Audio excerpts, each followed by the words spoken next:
the Board of Directors of the Hellenic Initiative. It's my pleasure to welcome you to the third talk in THI's Digital Speaker Series. And there could be no more timely speaker series event than to welcome Ms. Ioanna Dretta, the CEO of Marketing Greece, and Dr. Andreas Andreadis, the CEO of Sanis Ecos Group Resorts, as Greece is on the verge of reopening the tourism sector for its all-important summer season.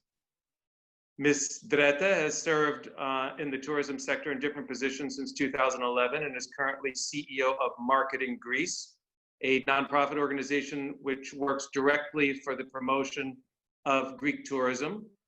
When I moved to Greece from the US back in 2007, Greece was on an upswing. Having just completed its very successful hosting of the 2004 Olympics, Greece was able to attract more than 16 million visitors back in 2007, a record and an important milestone for a country with only 11 million citizens.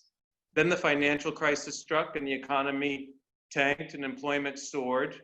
And as a Greek American, as I imagine, like many of you on the call, I was watching intensely to see if Greece's tourism numbers would increase to help lift the country out of the crisis. And they did just that. Last year, Greece welcomed over 32 million visitors.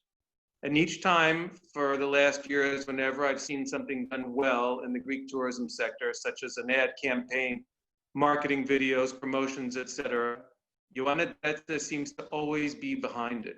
So it was no surprise when she was furthered to the position of CEO of Marketing Greece. We are beyond fortunate as a country to have someone with her talents, drive, and vision in this position. Dr. Andreas Andreadis is the CEO of Sanis Ecos Group, which owns and operates the very popular, beautiful Sani Resort and equally beautiful Ecos Resorts. From 2011 to 2017, Dr. Andreadis was president of the board of directors of SETA, which is the Greek Tourism Confederation, which works side by side with the Greek government in the tourism sector. SETA comprises 14 national associations, which include the Hotel Association, Apartment Association, travel agents, yachting, etc., as well as 500 individual enterprises operating in the wider tourism economy. In total, SETA represents over 50,000 enterprises and employs over 350,000 people in Greece. Dr. Andreadis was also president of Marketing Greece, which was created by SETA, which, as I mentioned earlier, officially promotes the Greek travel industry in cooperation with public and private institutions, as well as in SETA, the SETA Institute, which is like a Greek think tank. I had the pleasure of meeting Dr. Andreadis in his office back in 2008, and I remember very clearly leaving that meeting feeling hopeful for the future of tourism in Greece, and more importantly, just feeling hopeful for Greece. So why does all of this matter to THI? THI works to support entrepreneurs and economic development projects working to reverse the brain drain in Greece. We can think of no better example of an industry doing just that than the tourism industry. Ioanna Dretta and Andreas Andreadis have elevated the tourism sector to a new level, one that we can all be proud of. And just like Greece needs Ms. Dretta and Dr. Andreadis, Greece also needs each one of you. And we would like to state that THI will use all of its resources this year to encourage diaspora Greeks to come home this summer. And so we're pleased to be able to have these two very busy people with us today. Our moderator today is Ms. Sylvia Klimaiki. Sylvia is a London-based journalist. She has extensive experience as a moderator, having hosted events for Posidonia Shipping Forum and London Business School. She also writes a weekly column called Hellenic Stories for Athena, where she interviews inspiring individuals who are part of the Hellenic diaspora. Sylvia is also a member of THI's very vibrant London New Leaders group. Our New Leaders, for those of you who do not know, is our 40 years and younger Greek professional group. And in fact, it was the London chapter who dreamt up and organized this talk. And so I'd like to thank all of them, and in particular, Spiros Ladeas, Areti Kostosidis, Dimitris Vlachopoulos, Eleni Moussani, Efthimios Papadopoulos, and Maria Liko. Finally, before we get started, I'd like to thank THI staff who's always been working overtime since the COVID-19 crisis began. So thank you to Michael Printzos, Maria Papastathi, Artemis Kohas, Kseni Kouveli, Dean Serigos, Tanya Misiriotti, Tina Kourkos, and Tatiana Blatnik. And now I'm handing it over to Sylvia. Great. Thanks, Peter, for the amazing introduction. Thank you to our incredible panelists and to everyone for being here today. I guess why we all here today, apart from the obvious reason that most of us are currently abroad and increasingly desperate to figure out whether we'll be able to return to Greece and enjoy a glass of malagousia under the Hellenic sun, I'm pretty sure there are some of you here concerned about the economic impact COVID-19 will have, as Greece, as Peter just said, depends heavily on tourism, a sector that has actually ceased to exist during this pandemic. No country in the Eurozone other than Cyprus depends more than Greece on tourism. The sector accounted for half of Greece's economic growth in 2019, contributing more than 20% of the country's GDP, and in some areas that goes up to 90%, for example, in the southern Aegean. Last year, as Peter said, the country attracted around 33 million tourists. This is three times the country's population, and earlier predictions, earlier 2020 forecasts were indicating that this year would have been another record-breaking year, which is no longer the case. Tourism has been central to recovery from the country following the 2008 crisis, and it will remain equally as essential, if not more so, for recovery after COVID-19. And on a positive note, Greece emerged as the coronavirus response leader of Europe. And the challenge now is whether the country will continue to be the leader as the government is opening up for tourism. We'll be taking your questions during the second half of the session. So please feel free to send your questions our way on Facebook, and we'll make sure to answer as many as possible. So I guess my first question to Andreas is, what are the aspirations for this season? What is a realistic economic target for tourism this year, and how many tourists should we expect? Sorry, Sylvia, the question goes to? To Andreas. I don't know if you can hear me. Yeah, you were interrupted. That's why I asked you. Okay, thank you. Hello, everybody. I hope you can hear me now. I would like, first of all, to thank the THI and all this great panel for this opportunity to discuss and give our views with Ioanna about how things go in this unprecedented situation around the globe, which obviously, as you said, affects our country greatly.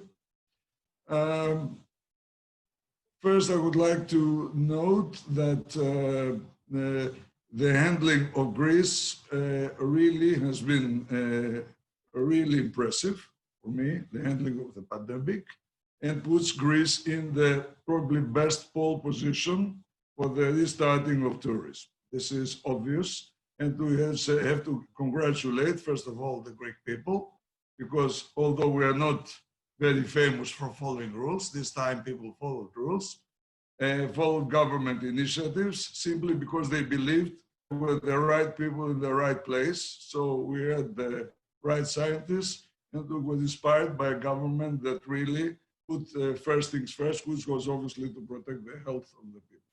So it's really very, very good to see since a long time, Greeks aligning very laser-like, I have to say, impressively laser-like, which is not one of the characteristics of our nation, as we all know.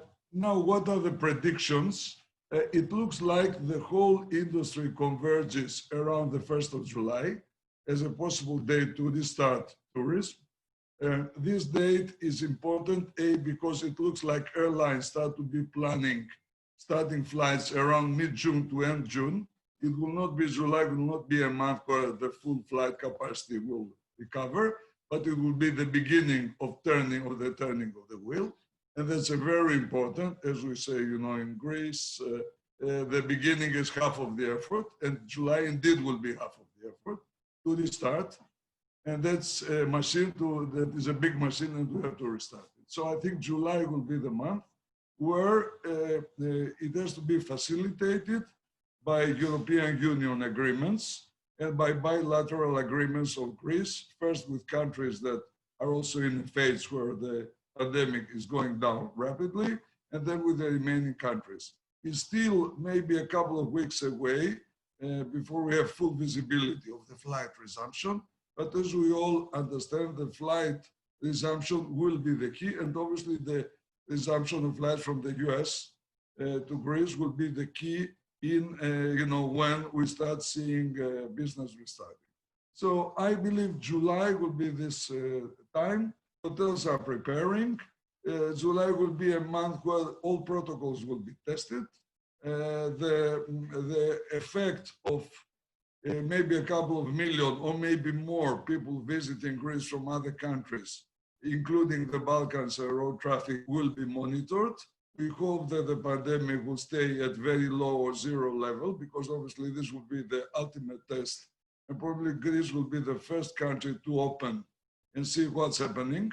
It is very important to implement the protocols. It's very important to implement testing. But I'm quite hopeful that once we start business, the whole tourism will snowball positively, because obviously people in social media will say what's happening and so on. Obviously, this will create a positive.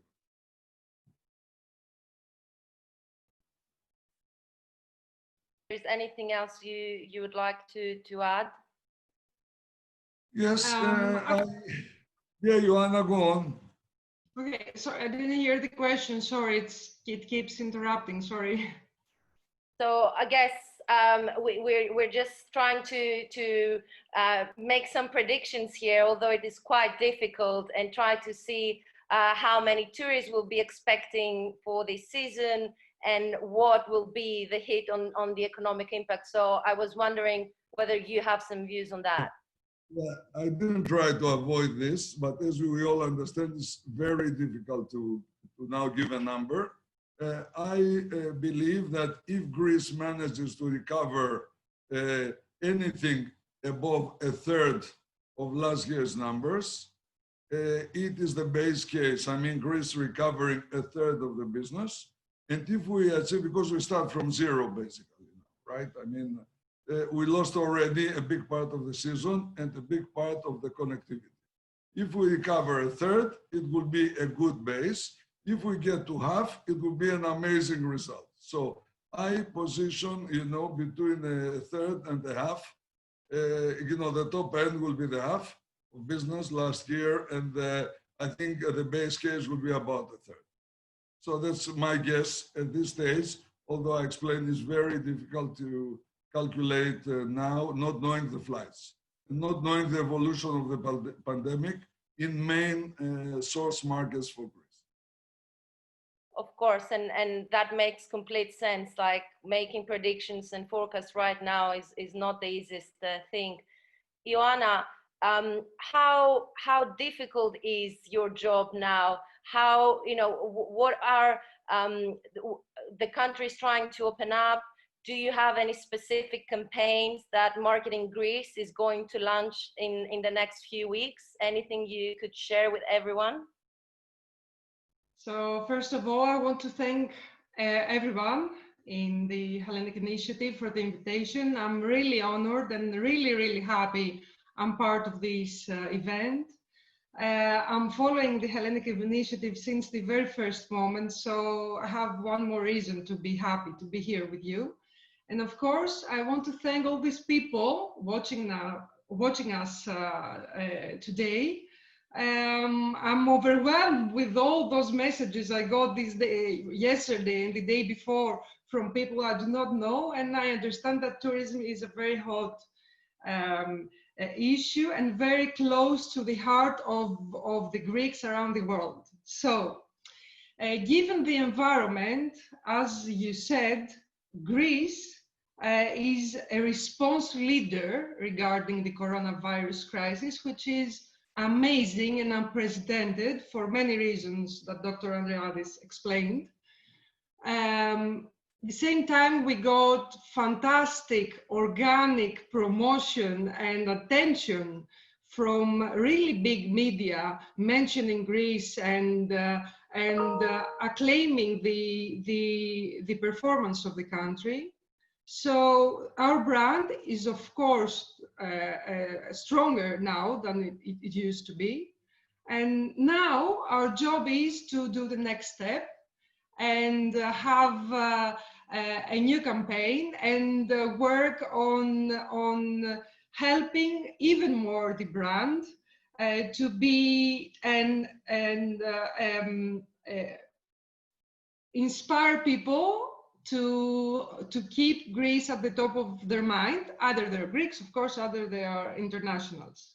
So what we have in mind, we're working very closely with the Ministry of Tourism, with the OT, which is the Greek Tourism Board, with Steve Ranakis, who is the Chief Creative Officer of the Greek government, and with our agency, of course. And we are preparing a campaign. I'm going to use the word healing in the sense we will try to describe all those characteristics of the Greek summer, the characteristics that we really have close to our hearts and we really understand, and probably they're part of the reason that so many people are here today, in order to describe the Greek summer as something more than a season, like a set of feelings. That's the Greek summer. We all know what is it about. So we are planning a campaign for the international audience, and we are planning at the same time a campaign for the Greek audience. This sounds incredible, and I think we can all relate to that. Whether we suffer from Corona or not, we would definitely need the summer breeze and Greece's warmth to feel better. Do you have an idea on like when this campaign will be launched? Soon, since the country is opening up on the 1st of July, as the Prime Minister just announced. It has to be soon. I'm not ready to announce when, but it's going to be soon. Great. We're really looking forward to that. I guess my next question to both of you is this a good time for Greece, for Greece's tourism to restart and start focusing more on less tourists, but more high-end luxury tourism, and that's one side. And the other side is, should we also focusing on extending the tourism season now that we will have maybe half the summer season? Is this a good opportunity for Greece to start promoting itself as an all year round destination? Yeah. If I can start, Ioanna, or do you want to comment? Ioanna first. Please, go ahead. Okay, this summer, and I believe the next summers, will not be about price. It will be about quality, health mainly, quality, and the considerations of going somewhere safe, a country whose perception of, the health system, of the responsibility of the local community is high. So Greece apparently has a big advantage. That's why I talked about the pole position of the country.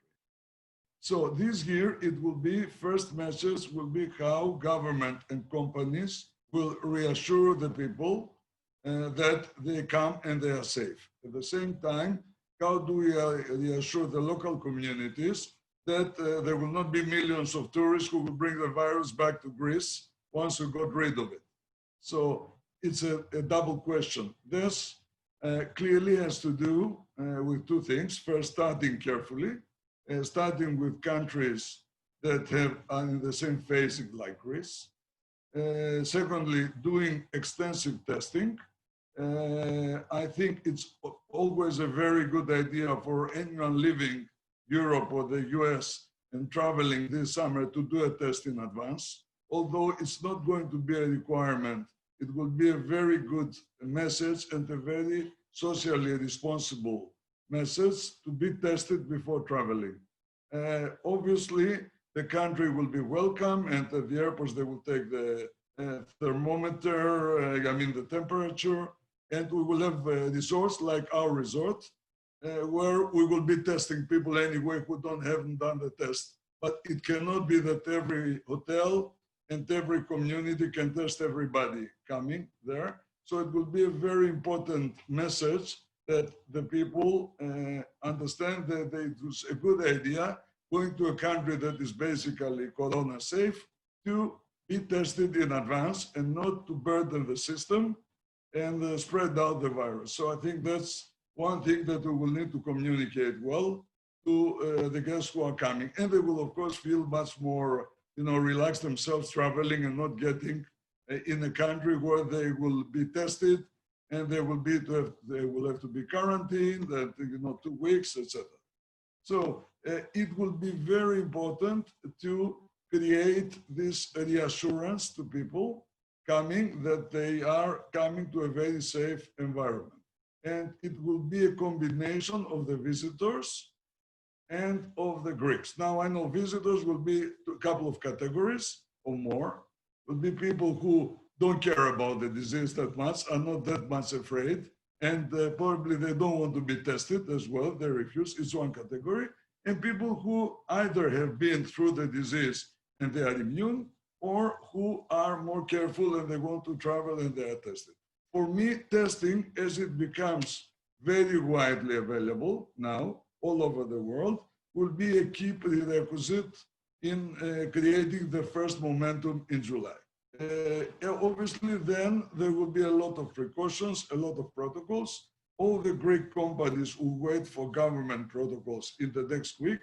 And by the 1st of June, at least my business and many others, we will announce all the protocols that will be in place that safeguard the health of the people. And there will be a lot of protocols, either they're obviously approved by law, as well as additional protocols that are accredited, as we will be by companies that are accreditation companies that we follow the proper process. So this year will be about these things rather than price. So I very strongly recommend every hotelier to invest their money in the health of their staff, in the health of the guests, in testing all the staff every month, and not to invest the money in reducing prices, because it's not the time to give special offers and not invest the money in this very expensive health protection that we need certainly to do in order to win the trust of the people.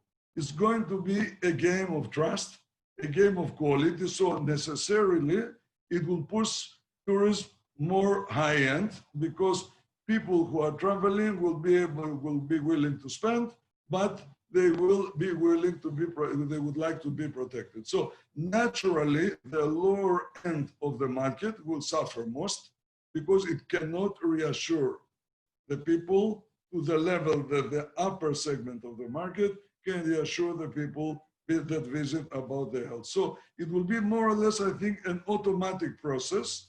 And I hope that most companies and most people realize that this is going to be the trend of this, and I'm sure next year as well.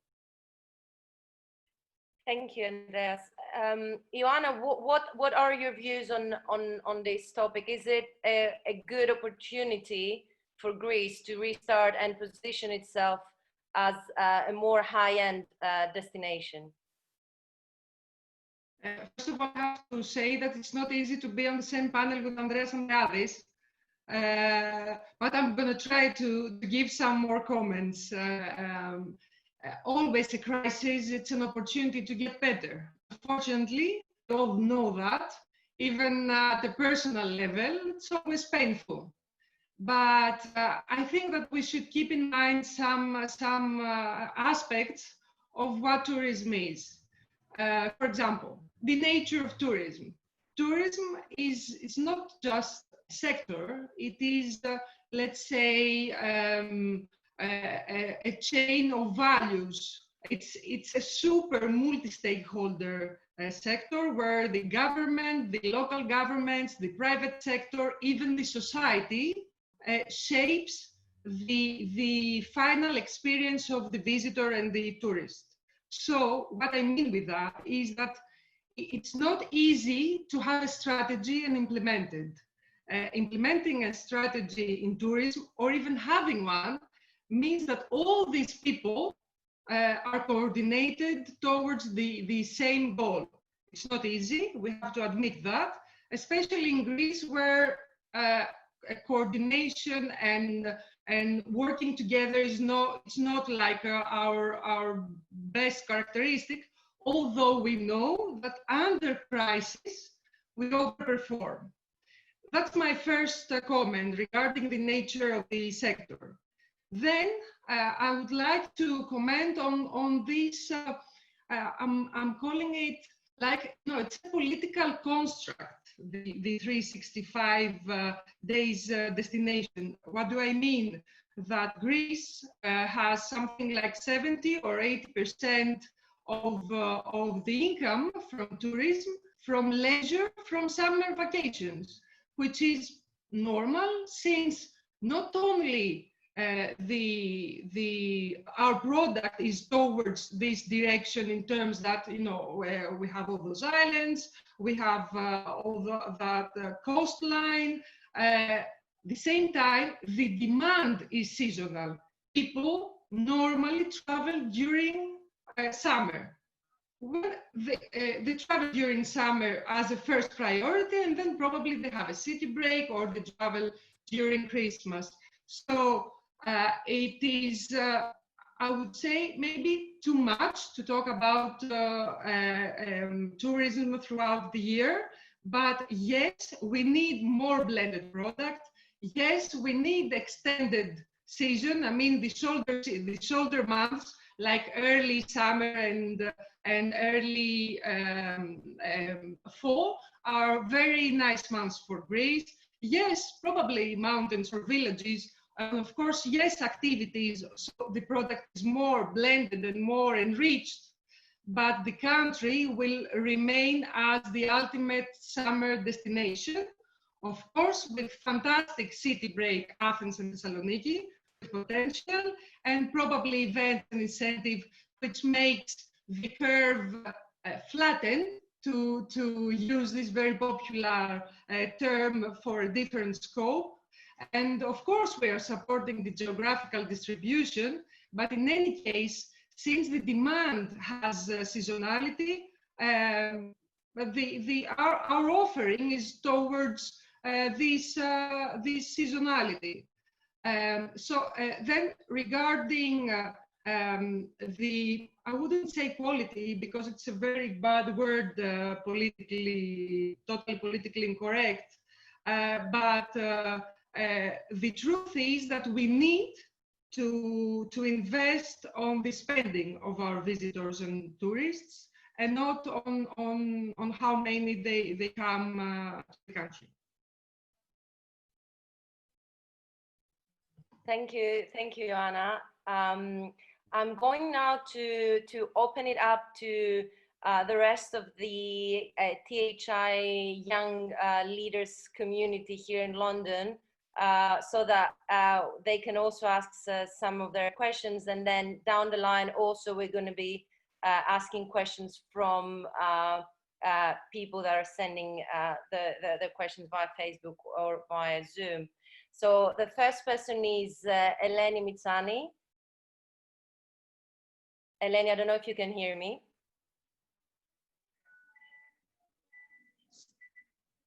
Is Eleni? Okay, so maybe. Do you mind? Yes, can I jump in, Sylvia? Can you hear me now? Can you hear me now? Yes, Yes, we can hear Eleni, you. Okay, yes. I have one question. Mainly is for Ioanna, but also Andreas can comment on that. I would like to ask what differentiate our marketing campaigns compared to those of other Mediterranean countries, which are our direct competitors, and not only in this under these circumstances with the coronavirus, but more in general? So what is our unique selling point, in other words? Thank you for the question. It's really to the point in the sense that, you know, we're a fantastic country, okay? Very beautiful country, fantastic people, but the competition in tourism is insane. And we have to keep that in mind throughout the world. I believe that our competitive advantage is and this is actually, it's not my view, is what we get from the answers from the people that are visiting the country, the connection they form with or the connection they have with the people. Either they're working in tourism or they're locals. This is our competitive advantage. It is the people. That's why we are investing in people. Dr. Andreadis said that for different reasons previously, but it is, you know, in the same, it has the same scope. What I stand for is that our number one USP, apart from the beauty of the country, the history, the way of living, the food, and all those fantastic elements that we have in our product, is people, straightforward. If I can just add to what Ioanna very correctly said, you know, Greece is the ideal country in this coronavirus time to go for a holiday if one can have one. Why? First, the climate. We have this amazing breeze, and the next month, you know, dining will be done outside. There will not be indoors. You don't need the air conditioning of tropical countries, or you have to stay in, otherwise you boil. You know, we have the 5th largest coastline in the world with 15,000 kilometers. So it's a couple of 100 meters per visitor. So, you know, there is space, and the spacing out in Greece is real because we have all this amazing coastline, which is much bigger than France's, Spain's, Turkey's, Italy's, etc., which very few people know. That Greece, this small country, has this incredibly long coastline. So, you know, when you go to Greece, and it will be very important to explain to people because we need now practical steps. The business will restart when A, we convince the people, as we did, the country is safe. Second, what exactly will people see when they arrive? What should they expect exactly? What are the protocols? For example, will there be a buffer? No, there will not be a buffer. Will there be distances on the beach? Will there be air conditioning in public spaces or natural air? Will it be this or that? What is the disinfection? What are the tests you do, etc., etc.? There will be a myriad of questions, and it's the responsibility of the country as well as our companies to explain to people exactly what they should expect and why Greece is in the best position because of its climate, because of the situation of the virus and so on. That's the best, together with the great work Ioanna is going to do, and together with Steve Ranakis and everybody else, that I'm sure will be exemplary as always. I think it's very important, the message of the safety in Greece, the ideal climate and space that Greece provides, and the small scale that Greece provides, that is an ideal refuge for the virus. You know? So this, I think, will be the driver, and obviously from the side of the public and the visitors, it's very important to pressure from the side of the visitors, and THI, I'm sure, can play an important role in governments opening up borders, because nothing will happen, A, if borders don't open, and B, if airlines don't see bookings on the planes once the borders open. So it's two things. No airline will set up flights if they don't see demand. So the other part of the equation is people who are willing to come to Greece and expressing their will to visit.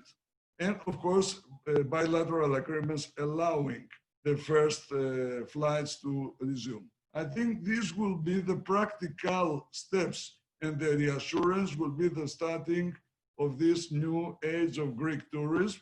Obviously, as the season progresses, we will see a longer season. We will see a very strong September, October, if things go well. As I said, the first wave will create the momentum for the coming waves, which will be stronger. And hopefully even November, where the climate is still great for Greece, we'll see some extensions. So my guess is that first now we have to focus on the practicalities of explaining exactly what people will expect to have in Greece. People are afraid. What happens if I'm tested positive? Where will I be quarantined? How can I return back? You know, there will be millions of questions, of practical questions that we will need to clear and not to leave hazy. You see in the UK, for example, they're very messy. I will bring Spain as, I don't want to accuse any country. Actually, I'm investing in Spain. I'm doing currently a hotel in Marbella, so I'm not the one to accuse Spain.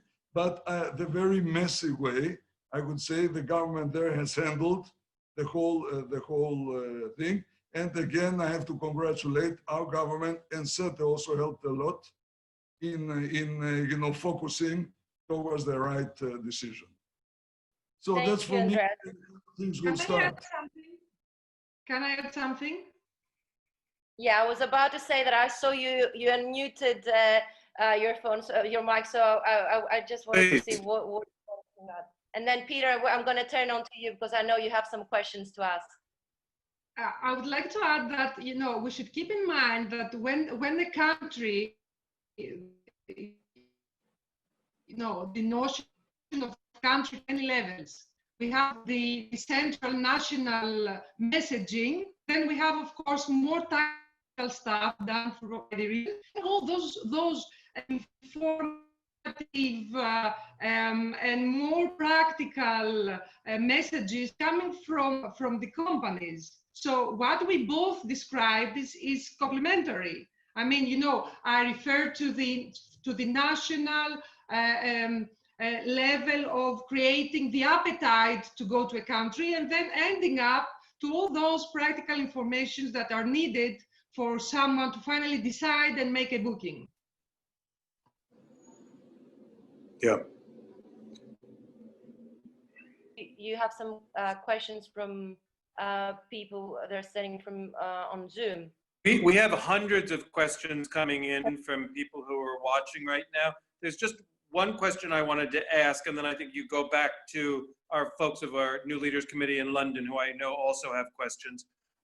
So this question has come from multiple people, from John Georges in New Orleans, from Katerina Zvokos in Washington, D.C. Will U.S. citizens be able to travel to Greece? Will be able to enter Greece in June? And what's the plan for opening up the market to these citizens, to U.S. citizens this summer? Will it be possible?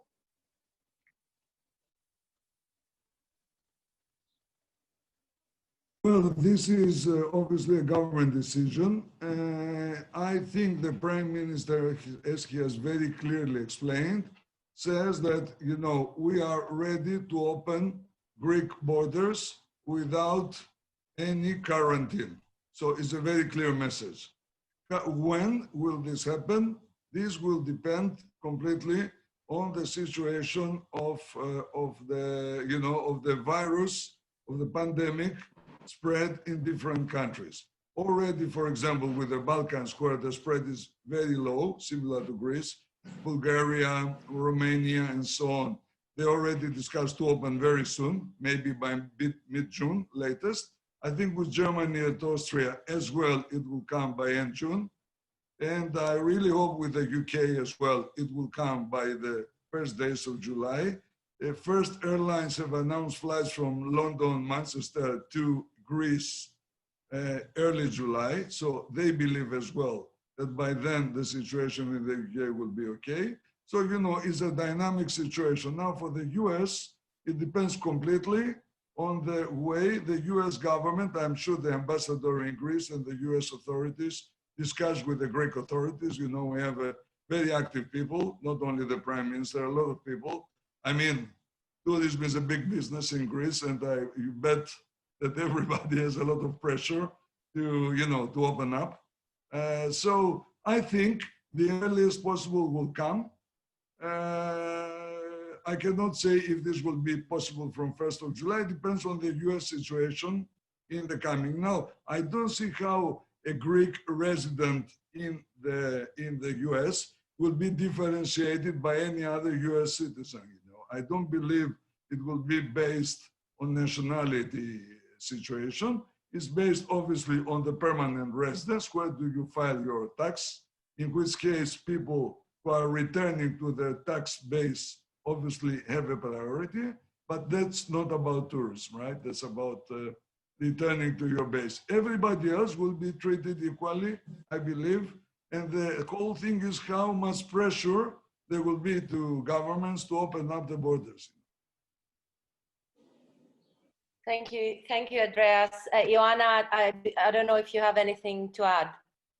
I have nothing to add. I mean, we're not representing the government, and we should keep in mind that the whole crisis is still evolving. My understanding is, apart from anything else, optimism is a moral duty as well. I feel that, at some point during summer, early July, or probably late July, people will be able to come, but this depends on governments, both sides. If I can add to this another important part, as you recall, end of February was the time when the pandemic started. By that time, Greece had about a third of its business. So it had about 10 million bookings already in its books. Let's not forget that. So 10 million people had already booked to come to Greece end of February. Out of these 10 million, about maybe a quarter or a little bit more, the people who were coming April, May, and June have canceled or are canceling because the country is clear will not operate.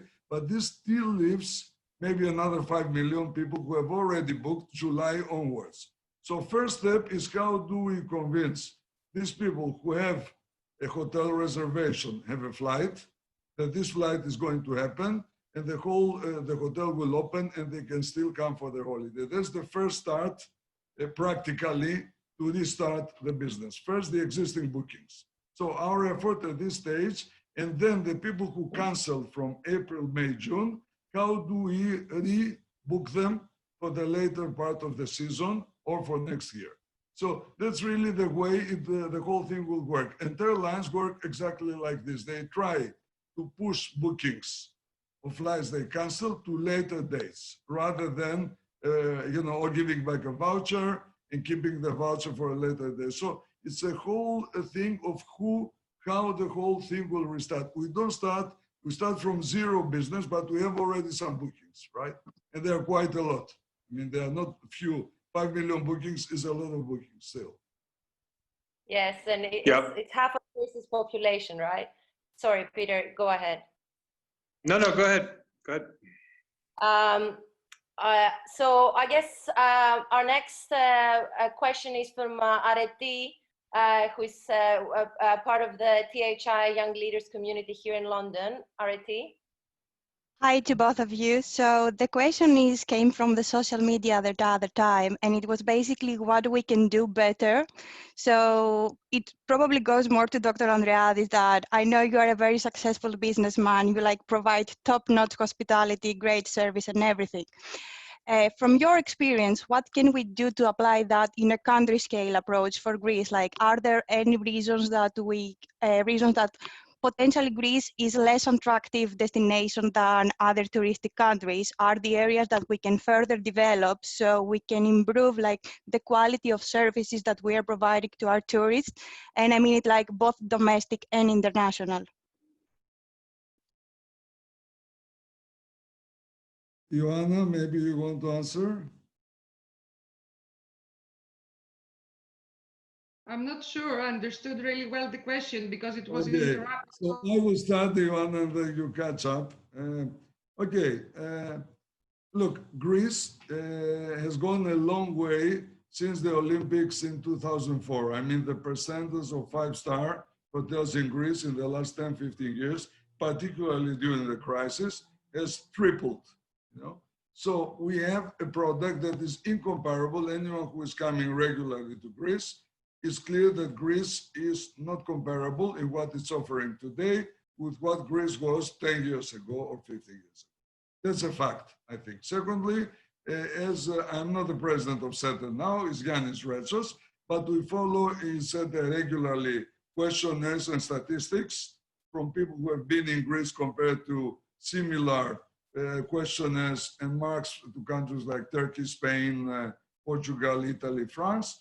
And Greece is really faring very well in most of the statistics, in most of the marks, in particular the hospitality, the friendliness, the food, and so on. We are below in some areas like the infrastructure still, which we all know is one of the issues that Greece tries to improve, but the crisis didn't let us do as much as we would like. Now with the new infrastructure.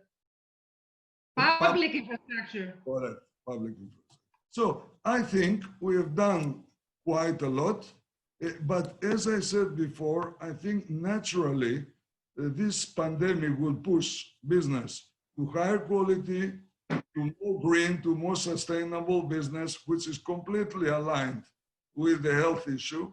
So people will tend to visit places that are healthier, they are greener, they are more exclusive. That's a natural thing that will arise. Secondly, Greece, because of its scale, small islands, small destinations cannot be the mass tourist market like Turkey, for example, which by definition is very different as a product. So obviously, and this is happening, you have thousands of small boutique hotels and beautiful villas and beautiful complexes that grow up everywhere in Greece. So I believe you don't need to do anything specifically on this. It will come naturally. Consolidation will come naturally. And the competition will clean it up.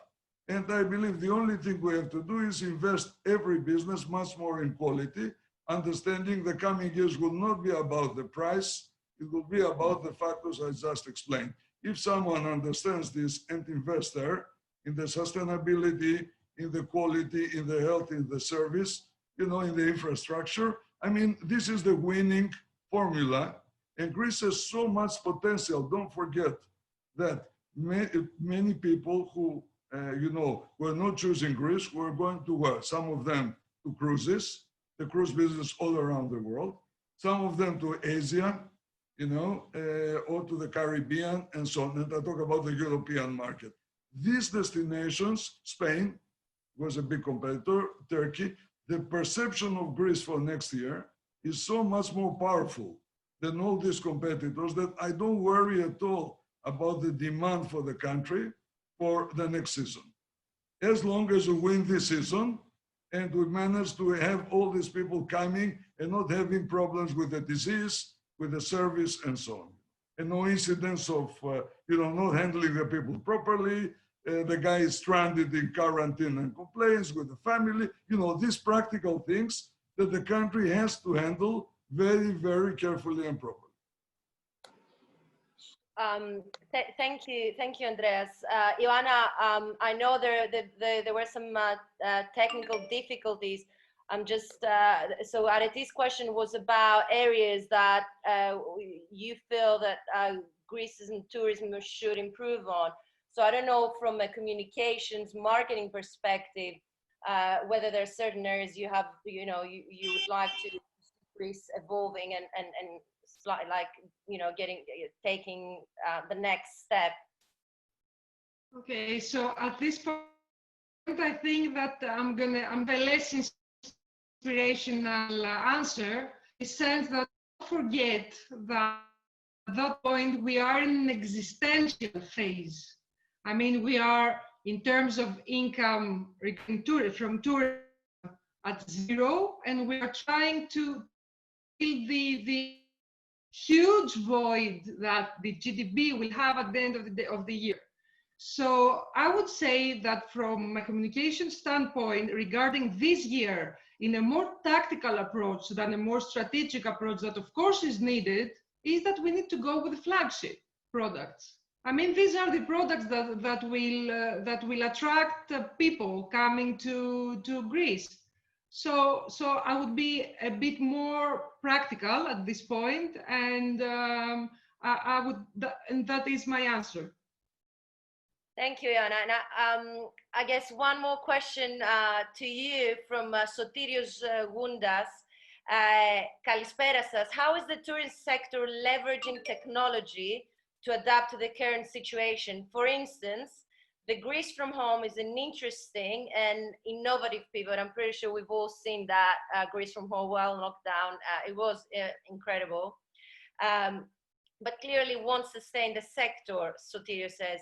Is there a strategy or thought to capitalize on this and other types of technology platforms to drive marketing and operations? This was indeed a very, very innovative platform, Ioanna. It was, and the most innovative part of the platform was not the technology, was the timing, because it was the first tactic during the crisis and not like, long time after, like having a huge lag. So I'm kidding. So I'm not really kidding, but you know what I mean. That's the fun part of it. Of course, it's a huge tool throughout sectors, not only tourism. And specifically tourism, technology applies massively at the promotion part, at the marketing part, and at the same time it applies a lot the more innovative part of technology, and all those startups and ideas and platforms are more applicable to the product part, like the solution.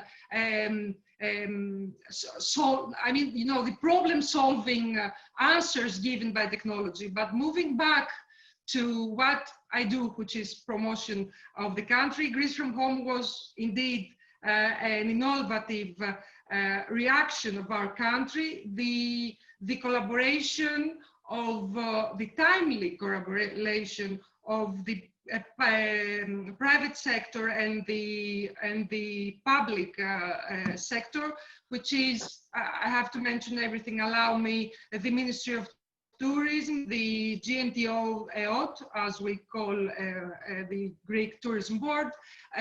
Steve Ranakis, who I mentioned earlier, is the creative the chief officer of the Greek government, and Google and Marketing Greece, our site.